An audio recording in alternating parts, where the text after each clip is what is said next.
हाँ जी, welcome to Marudha R S academy. किवे हैं सब अच्छे होंगे आई होप। तो आज का जो वीडियो है इसके अंदर हिस्ट्री का एक टॉपिक मैं कंप्लीट करूँगी। मतलब रणथंभौर का इतिहास जो है वो हम कंप्लीट करेंगे इस वीडियो के अंदर। बहुत बड़ा नहीं है ये, वैसे इससे पहले अजमेर का इतिहास करना चाहिए था बट ये छोटा है तो इसलिए मैंने पहले इसको डाल दिया है। तो ये टॉपिक कंप्लीट हो जाएगा। मुझे किसी सब्सक्राइबर ने कहा था कि आप जो भी टॉपिक कराएं वो कंप्लीट कराएं, तो ये टॉपिक छोटा था, इस वीडियो में कंप्लीट हो जाएगा। तो आप अगर वीडियो को वॉच कर रहे हैं तो एक चीज़ मैं आपको बोल दूं कि थोड़ा सा पेशेंस रख के वीडियो को पूरा वॉच कर लीजिएगा। कंप्लीट हो जाएगा टॉपिक और इसके बाहर से कहीं नहीं आएंगे, क्योंकि अगर हाई कोर्ट की अगर अपन प्रिपरेशन कर रहे हैं या अपन सीईटी की भी कर रहे हैं तो इसे पढ़ लेंगे, फिर हम इसके बाद क्वेश्चंस करेंगे, फिर टॉपिक फिनिश है अपना। एक स्टोरी आप सुनने जा रहे हैं इसके अंदर। इसमें कुछ कुछ आपके लीड रोल में जो एक्टर है, मतलब मूवी जो है इसके अंदर लीड रोल में जो भी एक्टर हैं वो है, एक तो आपका हमीर देव चौहान जो है वो लीड रोल में है, ए अलाउद्दीन खिलजी, ठीक है, ये आपका लीड रोल में है। गोविंद राज हो गया आपका जेके यानी कि जलालुद्दीन, ये आपके साइड रोल में हो गए, सपोर्टिंग रोल है इन सब का, ठीक है। तो मेन रोल जो है, लीड रोल जो है वो हमीर देव चौहान का है। और ये काफ़ी हिस्ट्री के अंदर चौहानों का जो मतलब ये जो इतिहास है चौहानों का, इसमें हमीर देव जो है ये बहुत ही मतलब एक छाप छोड़ने वाला किंग रहा है, एक राजा ऐसा रहा है ये शासक। तो चलिए स्टार्ट करते हैं। मैंने आपको थोड़ा ब्रीफ कर ही दिया है, अब आप एक स्टोरी सुन रहे हैं, बिल्कुल रिलैक्स हो जाइए, तो इन्जॉय कीजिए, ठीक है। आरटी का मतलब हो गया रणथंभौर, और हम आज स्टडी कर रहे हैं, हम पढ़ रहे हैं रणथंभौर का इतिहास। आप लोगों ने वैसे पढ़ा होगा, पर जिस तरह से मैंने ये राइट किया है, ये तरीका एक्चुअली क्या है ना कि अपने को इंटरेस्ट क्रिएट करेगा। थ्योरी अपन पढ़ते हैं वो अपने को लर्न नहीं होती है। रणथंभौर जो है यहाँ पे मूवी शूट हो रही है वो रणथंभौर में हो रही है, ठीक है। पता है आपको रणथंभौर कहाँ पर है? सवाई माधोपुर। देखिए, तो यहाँ पे चौहान वंश की जो स्थापना थी वो गोविंद राज ने की थी। गोविंद राज कौन था? गोविंद राज था आपका पृथ्वीराज थर्ड का पुत्र, मतलब पृथ्वीराज थर्ड का जो शासन था वो अजमेर में था, ठीक है। तो यहाँ पे गौरी के साथ जो पंगा हुआ पृथ्वीराज थर्ड का, तो वो गजनी ले जाया गया, वो सब कुछ हम पढ़ेंगे अजमेर के इतिहास में। तो अब ये जो मूवी स्टार्ट हो रही है पृथ्वीराज थर्ड के बेटे गोविंद राज से हो रही है, ठीक है। इसने रणथंभौर में चौहान वंश की स्थापना की थी। कब की थी? आपको डेट्स याद रखनी है, 1194 में, ठीक है। 1 सेकेंड, 1194 में इन्होंने क्या की थी भाई? चौहान वंश की स्थापना की थी रणथंभौर में, ठीक है जी। तो रणथंभौर में चौहान वंश की स्थापना स्टार्ट कब हुई है? स्थापना 1194 में। ये एक डेट आपको अपनी मूवी में लर्न कर लेनी है, ठीक है। अब गोविंद राज चल रहा है यहाँ पर। सबसे प्रसिद्ध शासक जो था वो हमीर देव चौहान था। हम डायरेक्ट उस पर जंप कर रहे हैं क्योंकि गोविंद राज ने ऐसा कुछ खास नहीं किया, इन्होंने कुछ नहीं उखाड़ा, ठीक है। अपनी लैंग्वेज में बात करें तो हमीर देव चौहान जो है, इसका टाइम कितना टाइम पीरियड रहा है इसका? 1282 से 1301। आपको ये टाइम पीरियड ध्यान रखना पड़ेगा जिससे कि आपको इनका सीक्वेंस ध्यान रहेगा कि आगे बढ़ेगा सब, तो अपने को सीक्वेंस ध्यान रहेगा। 1282 से लेकर 1301 में, ठीक है। ये हमीर देव का रहा है। अब हमीर देव चौहान के बारे में जानकारी मिलती है, ठीक है। किस किस में? यहाँ पे 9 दे रखी हैं ये बुक्स। इन्हें लर्न करने का तरीका मैं आपको बता रही हूँ, ये इंपॉर्टेंट है, इनमें से क्वेश्चन सेट हो जाता है, ठीक है। तो एक चीज़ ध्यान रखनी है, सबसे प्रसिद्ध शासक हमीर देव चौहान है। 1282 इसका टाइम पीरियड रहा है, 1282 से 1301। अभी तक हमने सिर्फ दो ही चीज़ें पढ़ी, एक तो रणथंभौर में चौहान वंश की स्थापना की आपके गोविंद राज ने, कब की है? 1194 में की है, और ये पृथ्वीराज थर्ड का पुत्र था, ठीक है। ये रणथंभौर की स्टार्टिंग हो गई यहाँ पे चौहान वंश की। और हमीर देव चौहान जो यहाँ का सबसे फेमस जो शासक रहा है ये, और 1282 1301 इसका टाइम पीरियड रहा है। ये इतना फेमस रहा है, उसका प्रूफ हमें कहाँ से मिलता है? यहाँ पे मतलब 8 जो हैं, ये 8 बुक्स हैं, ठीक है, जिनसे अपने को इन्फॉर्मेशन मिलती है। अब इन्हें लर्न कैसे करना है? एक क्वेश्चन आ जाता है कि हमीर महाकाव्य की रचना किसने की, हमीर हट की रचना किसने की। तो मैंने जो इसमें एग्जाम्पल सेट किए हैं, इन्हें लर्न हम कैसे कर सकते हैं वो अपन देखते हैं। देखिए, हमीर महाकाव्य, काव्य कैसा है? महा, नॉर्मल काव्य नहीं है, महाकाव्य है। तो भाई जो इसको राइट करेगा, जो इसे लिखेगा, जो उसकी रचना करेगा, उसकी आंखें तो मतलब आई साइड अच्छी होनी चाहिए, कि छोटे मोटे तो होते नहीं है, बहुत टाइम लगता है काव्यों की रचना में, जबकि ये तो महाकाव्य है। वो हमीर का है, वो जो कि इतना प्रसिद्ध शासक रहा है, बहुत वीर था वो। एक चीज़ आपको बता दूं कि 17 युद्ध लड़े हमीर ने अपनी लाइफ में, उसमें से 16 विजय हुआ है वो, बस एक ही के साथ जो हुआ 1301 में, उसमें वो पराजित हुआ। क्यों हुआ? क्योंकि उसके साथ में विश्वासघात हुआ था। क्या स्टोरी अपन आगे स्टडी करेंगे, पहले अपन इनका कुछ ट्रीटमेंट कर लेते हैं। तो महाकाव्य कौन लिखेगा जिसकी आईसाइट बहुत बढ़िया है? तो आईसाइट किसकी बढ़िया है भाई? नयन चंद्र सूरी की, क्योंकि नयन तो इनका नाम ही है। ठीक है, तो आपको ध्यान रह जाएगा हम्मीर महाकाव्य नयन चंद्र सूरी, तो नयन चंद्र मिल जाएगा, समझ जाएंगे। फिर है हम्मीर हट। भाई हट कौन कर सकता है? जो बहुत ही ब्यूटीफुल हो। ब्यूटीफुल कौन है भाई? चंद्रशेखर। आप ऐसे ध्यान रखें या फिर आप ऐसे भी ध्यान रख सकते हैं इसको कि चंद्रशेखर आजाद। उन्होंने अपनी आज़ादी के लिए हट ही तो किया था, जिद ही तो की थी, और उसमें अपनी लाइफ का उन्होंने बलिदान दे दिया था। अपने जीवन में उन्होंने मतलब सिंपल सा देखा जाए तो ये है कि वो फ्रीडम फाइटर थे, चंद्रशेखर आज़ाद जो थे। और चंद्रशेखर आज़ाद जो है उन्होंने अपनी लाइफ की, अपने जीवन की कोई परवाह नहीं की, सिर्फ अपने कंट्री को, वो अपने देश को आज़ादी दिलाना चाहते थे। उसकी ज़िद में ही वो उन्होंने अपने प्राणों का बलिदान कर दिया। ठीक है, बहुत अच्छी हिंदी बोल ली है मैंने शायद यहाँ पर। तो आप ही ध्यान रखिए कि चंद्रशेखर आज़ाद बहुत हटी थे, आज़ादी के लिए हट किया उन्होंने। तो हम्मीर हट किसने लिखा है? आपका चंद्रशेखर ने। अब चंद्रशेखर एक और कि भाई चरित्र कैसा होना चाहिए? चंद्रशेखर आज़ाद जैसा होना चाहिए। तो वापस से सुरजन चरित्र जो है वो चंद्रशेखर ने रचना की। इतना समझ आ गया। अब आगे हैं अपने दो, हम्मीर रासो। ठीक है, जैसे रीमेक आते हैं ना मूवीज़ के, तो ऐसे ही हम्मीर रासो एक तो आई आपकी 13वीं शताब्दी में, और एक हम्मीर रासो की रचना की गई 18वीं में। मतलब 13वीं शताब्दी में रचना की गई। उसके बाद लगा इसमें, दूसरे को लगा कि यार इसमें कुछ कर सकता हूँ मैं, ठीक है, रीमेक इसका लाना चाहिए, तो 18वीं शताब्दी में वापस से रचना कर दी। पहले कर दी थी सारंगधर ने, उसके बाद की जोधराज ने। तो आपकी दोनों चीज़ें ध्यान रखनी है, सारंगधर जोधराज। पहले सारंगधर ने तीर मारा, उसके बाद जोधराज ने उसमें कुछ ऐड करके वापस से तीर मारा। ठीक है, ये सब वर्ड्स मैं इसलिए यूज़ कर रही हूँ ताकि आप इरिटेट ना हो। अगर आप इरिटेट हो रहे हैं तो सॉरी, बट मैंने इसलिए कहा किया क्योंकि ये आपको इससे लर्न हो जाए। अपने को तो याद करना है और क्वेश्चंस वहाँ पे करेक्ट करने हैं बस। हम, अगर आपको कोई और तरीका सही लग रहा है आप बिल्कुल कर सकते हैं। हमीर बंधन। अब एक चीज़ ध्यान रखिए, बंधन जो होता है, बंधन किसका? रिलेशंस का ही होता है मेनली, उसको ही बंधन कह सकते हैं। कह दो, नहीं कह सकते तो भी कह दो। रिलेशंस कैसे होने चाहिए? अमर, जो लाइफ लॉन्ग हम निभाएं, लाइफ लॉन्ग बने रहें वो। ठीक है, तो अमर कैसे हो सकते हैं भाई? अमृत पीकर ही तो होते हैं। ठीक है, अमृत पीकर ही अमर हुए। तो बस वही चीज़ ध्यान रखनी है कि अमृत पीकर ही अमर आपका बंधन रह सकता है। तो अमृत का रिलेशन हो गया बंधन से। हमीर बंधन आपका अमृत कैलाश। अमृत कहाँ? कैलाश में ही मिलना है, भोलेनाथ है वहाँ पर।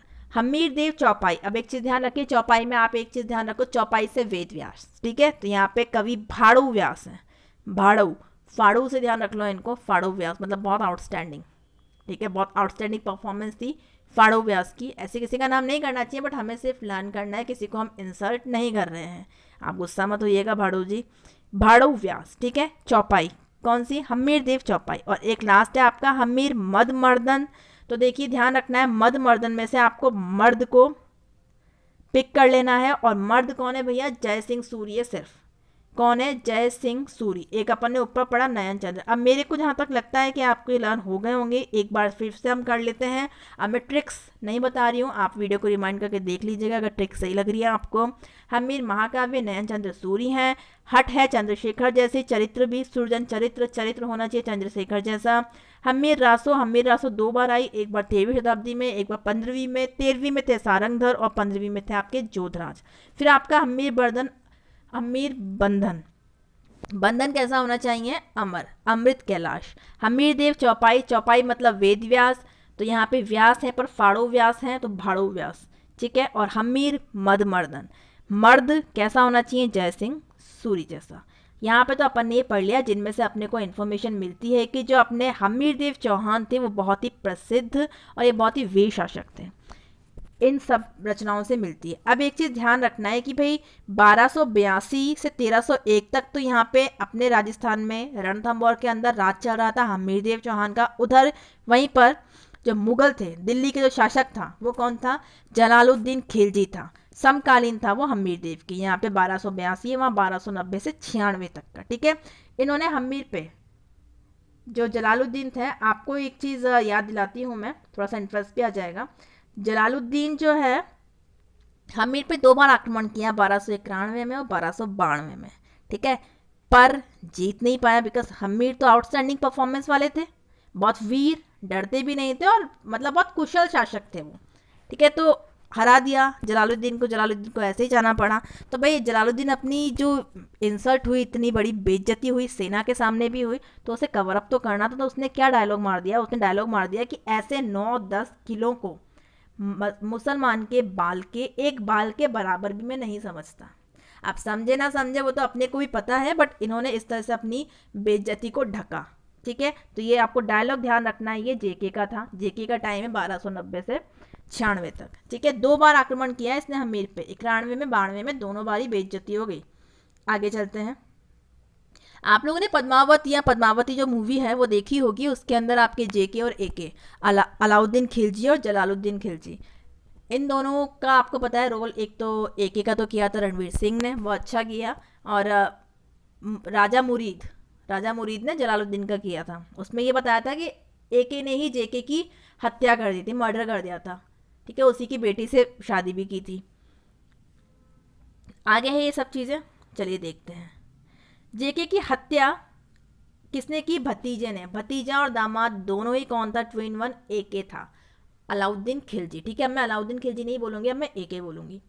एके था, इसी ने हत्या की थी। आपने उस मूवी में शायद देखा भी होगा, की थी या करवाई थी, आप कैसा ही मान सकते हैं। ठीक है, दिल्ली का शासक कौन बना फिर जेके के बाद में? उसका मर्डर कर दिया तो खुद ही बन गया एके। ठीक है, उससे पावरफुल कोई था नहीं, वो स्मार्ट भी बहुत था, उसकी स्ट्रैटेजीज बहुत अलग और स्ट्रेट थी। एके का टाइम पीरियड क्या रहा? 1296 से 1316। ठीक है, 1296 से 1316 था। अब जब ये राजा बना, ठीक है, जब ये शासक बना तो रणथंभौर में कौन था? हमीरदेव चौहान था। अब देखिए इसने हमीर पे आक्रमण किया। अब आक्रमण करने का कोई रीजन तो होना चाहिए, तो इसने 4 इसके रीजन थे, वो 4 कारण थे। कौन से कारण थे? अपनी मर्जी से बना लिए थे, इसको तो बस आक्रमण करना था। एक तो ये चीज थी, साम्राज्यवादी नीति का था ये। साम्राज्यवादी नीति, ज़्यादातर राजाओं के युद्ध करने का रीजन ही साम्राज्यवादी नीति रहती थी, क्योंकि इनका साम्राज्यवादी नीति का मतलब ये होता था, आक्रमण करो किसी राज्य पे और फिर उसको जीत लो और उसको फिर अपने में मिला लो, अपने साम्राज्य का विस्तार करते रहो, वो होती है साम्राज्यवादी नीति। एके इस नीति को फॉलो करता था। हम्मीर ने कर देने से इनकार किया था, इस चीज़ से भी खुन्नस में था भैया। चाचा, इसके चाचा जेके, जिनका मर्डर इसने खुद ही किया, पर उनकी हार का इसको दुख बहुत था, तो उसका बदला भी लेना चाहता था ये। रिलेशंस देखो आप कितने अलग अलग। और एके का एक मंगोल विद्रोही था। ठीक है, महमूद शाह, ये भी एक इम्पॉर्टेंट रोल में है इसके अंदर, यहाँ पे लव ट्रायंगल भी बनने वाला है। तो महमूद शाह को शरण किसने दी थी? हम्मीर ने। ठीक है, एके ने उसको वार्निंग दी हम्मीर को कि इसको लौटा दो, पर हम्मीर ने मना कर दिया। हम्मीर ने कहा कि दुश्मन तुम्हारा है, दिक्कत तुम्हें है, हमें दिक्कत नहीं है। ठीक है, हम शरणार्थी को शरण देंगे। तो इस चीज़ का भी इसको गुस्सा था। अब ये 4 रीज़न हो गए एक के, बहुत ईजी है, इन्हें रिपीट करने की ज़रूरत नहीं है। आगे चलते हैं, आई होप कि आप लोग इन्जॉय कर रहे होंगे इसको। चलिए अब देखते हैं अपन। अब आ गया भैया एके।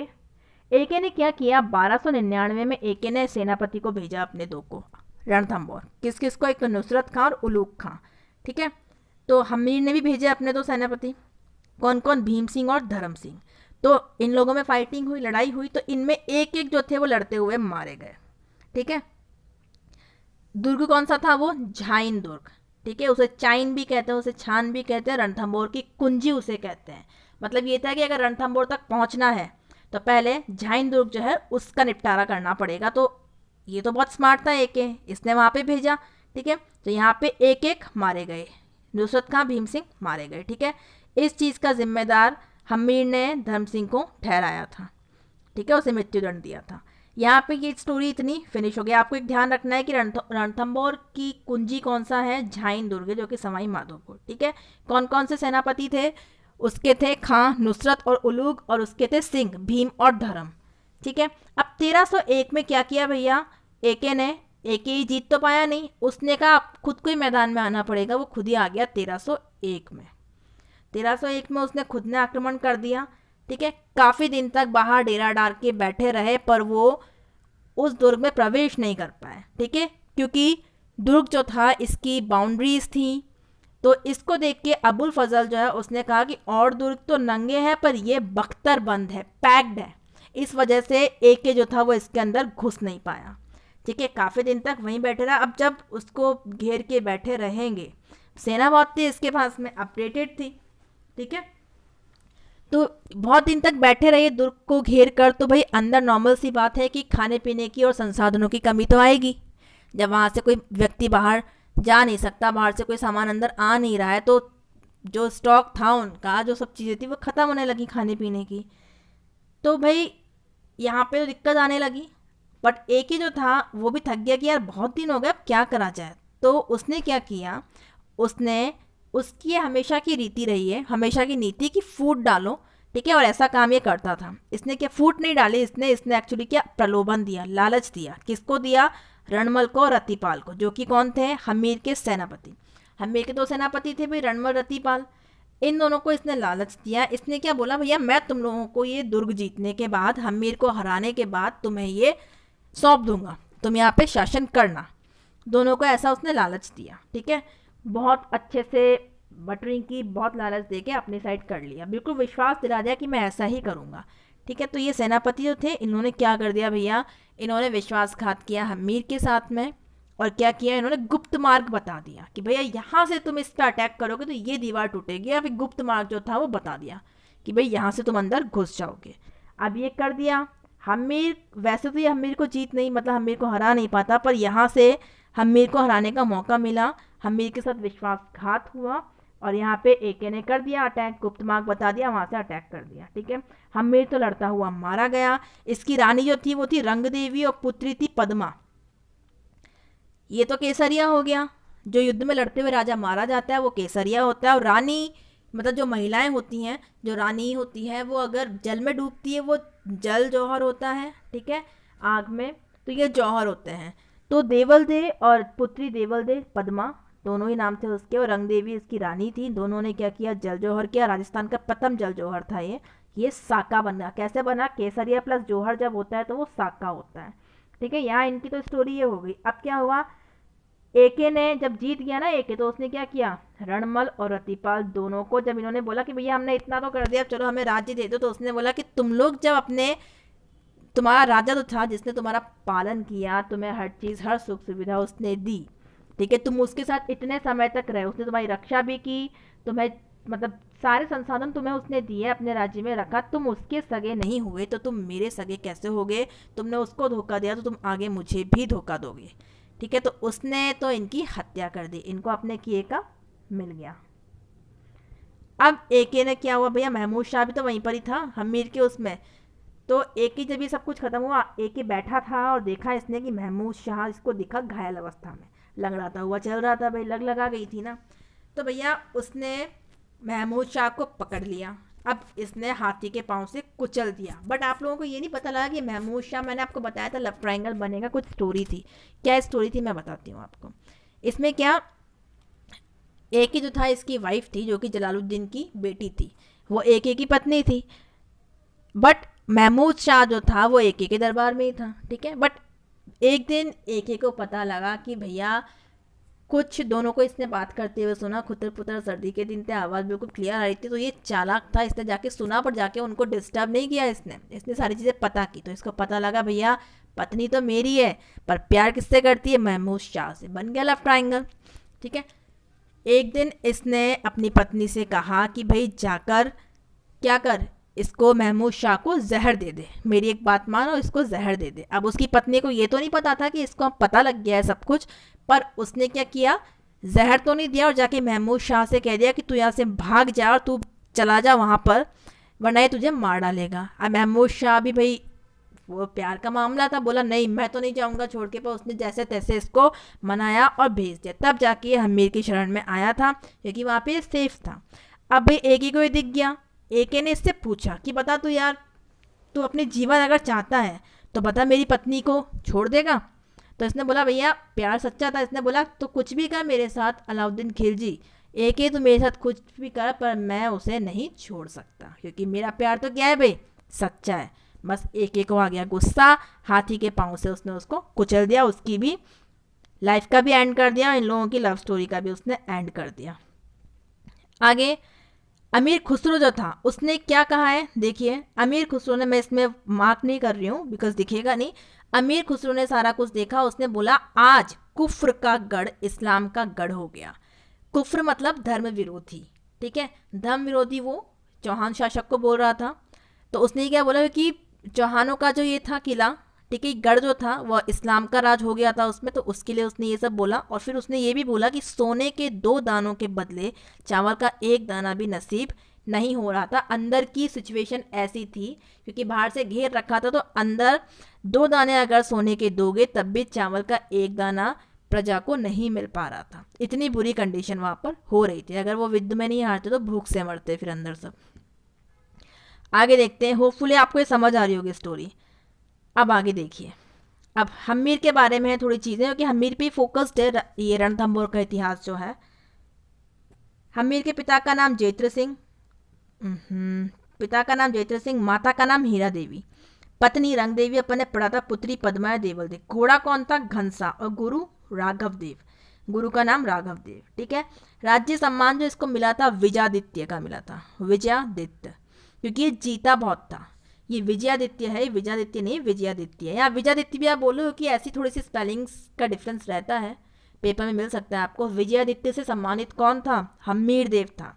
ठीक है, इसने कोटि ज्ञान यज्ञ करवाया था जिसमें कि पुरोहित थे विश्वरूप। अब देखिए आगे एक चीज पे ध्यान देते हैं, हम्मीर महाकाव्य जो है उसमें ऐसा लिखा हुआ है कि जब युद्ध में सफलता की आशा नहीं रही थी हम्मीर को, तो उसने क्या किया, उसने अपना सिर काटकर भगवान शिव को अर्पित कर दिया। भक्ति प्रवृत्ति थी इसके अंदर बहुत ज़्यादा, तो इसने अपना सर काटकर भगवान शिव को अर्पित कर दिया था। ऐसा किसमें पता लगता है? हम्मीर महाकाव्य। महाकाव्य किसने लिखा था? नयन चंद्र सूरी ने। आगे चलते हैं, अब देखिए हम्मीर की नीति। अपन ने एक के बारे में पढ़ लिया, बट उससे ज़्यादा ब्रेव कौन था? हम्मीर था। हम्मीर की नीति थी दिग्विजय की नीति।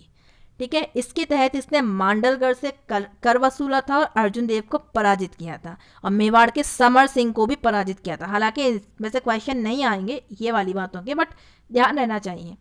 इसने अपने जीवन में 17 युद्ध लड़े थे, मैंने आपको बताया थोड़ी देर पहले, और 16 युद्ध में ये विजय हुआ। पिता जैत्र सिंह थे, 32 वर्ष का शासनकाल रहा था पिता जैत्र सिंह का। तो इसके उपलक्ष्य में उसने उनके 32 साल के लिए 32 खंभों की छतरी का निर्माण करवाया था, और इसे ही जैत्र सिंह की छतरी या न्याय की छतरी भी कहा जाता है। इसे हाईलाइट नहीं कर पाई मैं, सॉरी। न्याय की छतरी या जैत्र सिंह की छतरी, 32 खंभों की छतरी। क्वेश्चन किसी से भी आ सकता है, जैत्र सिंह की छतरी नहीं आएगा बिकॉज इससे आप समझ जाएंगे, इसलिए न्याय की छतरी से आ सकता है। अधूरी छतरी भी रणथंभौर में ही है। ठीक है, और हम्मीर ने कौन सा ग्रंथ लिखा? श्रृंगार हार ग्रंथ लिखा। तो यहाँ पे आपका देखिए कितनी देर, 22 मिनट में अपना ये रणथंभौर का इतिहास, चौहानों का जो है रणथंभौर में चौहान वंश, ये हमने कंप्लीट किया है। इंपॉर्टेंट चीज़ें सारी आपको बता दी है, कब कौन सा अटैक किसने किस पे किया, सब चीज़ें इंपॉर्टेंट मैंने बता दी हैं इसमें आपको। ठीक है, अब आपको सिर्फ इतना सा करना है, 5 मिनट इसको आप और रिवाइज करेंगे अगर, तो आपका ये टॉपिक फिनिश। ठीक है, फिर मैं इसके क्वेश्चंस आपको, क्वेश्चंस सब हम डिस्कस करेंगे जब हम अजमेर का भी कर लेंगे, तो दोनों के क्वेश्चंस एक साथ ही डिस्कस कर लेंगे। तो होपफुली समझ आया होगा। कमेंट करके ज़रूर बताइएगा कि आप लोग बताएंगे, अप्रिशिएट करेंगे तो मैं कंटिन्यू लेके आ पाऊँगी वीडियो। ठीक है, मिलते हैं नेक्स्ट वीडियो में। Thank you. अगर थोड़ा बहुत इरिटेट हुए हैं जो ट्रिक्स वगैरह से, तो उसके लिए सॉरी गाइज। चलिए टॉपिक फिनिश हो गया आपका। डिफरेंस आपको पता लगा होगा, हम एक थ्योरी वे में हम पढ़ते हैं, और इस तरह से आप लोग इसको राइट कर लीजिए, जैसे जैसे मैं बोलती जा रही हूँ वैसे वैसे इनको ड्रॉ कर लीजिए। लिखेंगे एक बार खुद और पढ़ेंगे एक बार, बस 2 बार में आपका ये कंप्लीट हो जाएगा। ओके, मिलते हैं नेक्स्ट वीडियो में। Thank you.